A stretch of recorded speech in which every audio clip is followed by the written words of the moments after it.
നമസ്കാരം.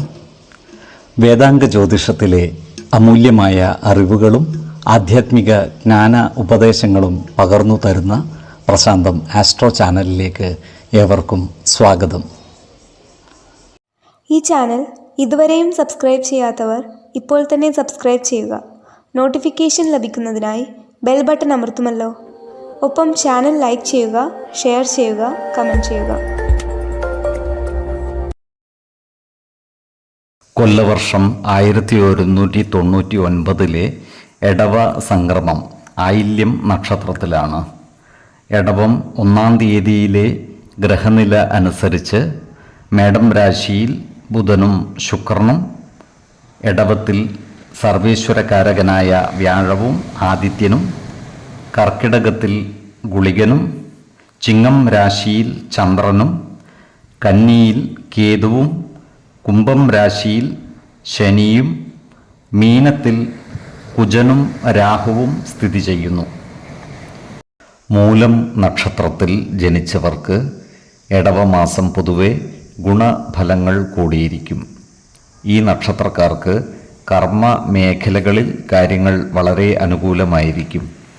കർമ്മ പുഷ്ടിയും വരുമാന വർധനവും ഉണ്ടാകുന്നതാണ്.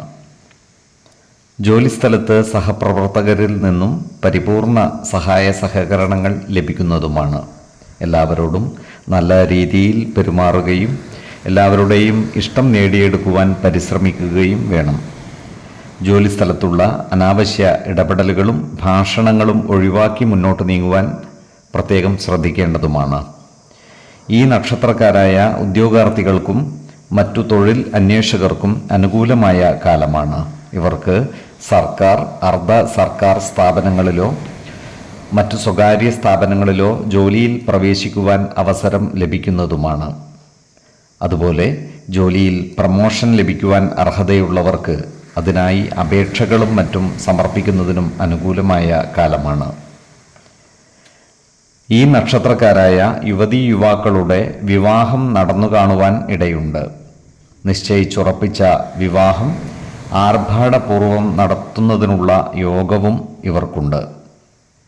വിശ്വാസികളായവർക്ക് വിവാഹ കാര്യത്തിൽ ഉചിത തീരുമാനമെടുക്കുന്നതിനായി ജാതക പരിശോധന നടത്താവുന്നതുമാണ്.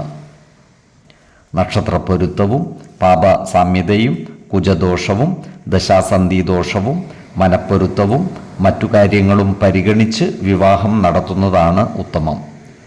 എന്നാൽ കടുത്ത പ്രണയമുള്ളവർക്ക് മനപ്പൊരുത്തം മാത്രം പരിഗണിച്ച് ഗാന്ധർവ വിധി പ്രകാരം വിവാഹം നടത്താമെന്ന് ആചാര്യ മതവുമുണ്ട്. ഈ നക്ഷത്രക്കാർ ആധ്യാത്മിക കാര്യങ്ങളിൽ താൽപ്പര്യം പ്രകടിപ്പിക്കുന്നതാണ്. ഇവർക്ക് മഹത് വ്യക്തികളിൽ നിന്ന് ഉപദേശങ്ങളും അനുഗ്രഹങ്ങളും ലഭിക്കുവാനുള്ള സാധ്യതകളും കാണുന്നുണ്ട്. അതുപോലെ ദേവാലയങ്ങളും പുണ്യസ്ഥലങ്ങളും സന്ദർശിക്കുവാനുള്ള അവസരവും ഇവർക്ക് ഒത്തുവരുന്നതാണ്. 5, 15, 25 തീയതികൾ അനുകൂലമാണ്. ഈ നക്ഷത്രക്കാർ ജനിച്ച സമയത്തെ അടിസ്ഥാനമാക്കിയുള്ള ജാതകത്തിലെ ലഗ്ന രാശിയുടെയും ലഗ്ന അധിപന്റെയും സ്ഥിതിയും ശുഭപാപ ഭാവങ്ങളുടെ സ്ഥിതിയും ഓരോ രാശിയിലെയും ഗ്രഹങ്ങളുടെ സ്ഥിതിയും അനുസരിച്ച് ഇവരുടെ പൊതുഫലത്തിൽ ഏറ്റക്കുറച്ചിലുകൾ ഉണ്ടാകുവാനിടയുണ്ട്.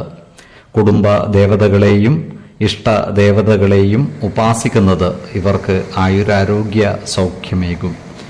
ഇഷ്ടദേവതാ മന്ത്രം 108 തവണ ദിനംതോറും ലിഖിത ജപം ചെയ്തു വരുന്നത് ഇവർക്ക് സർവ ഐശ്വര്യങ്ങളുമേകും.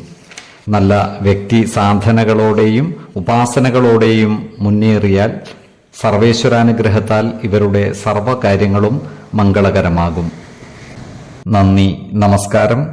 ജ്യോതിഷരത്നം പ്രശാന്ത് കണ്ണോം.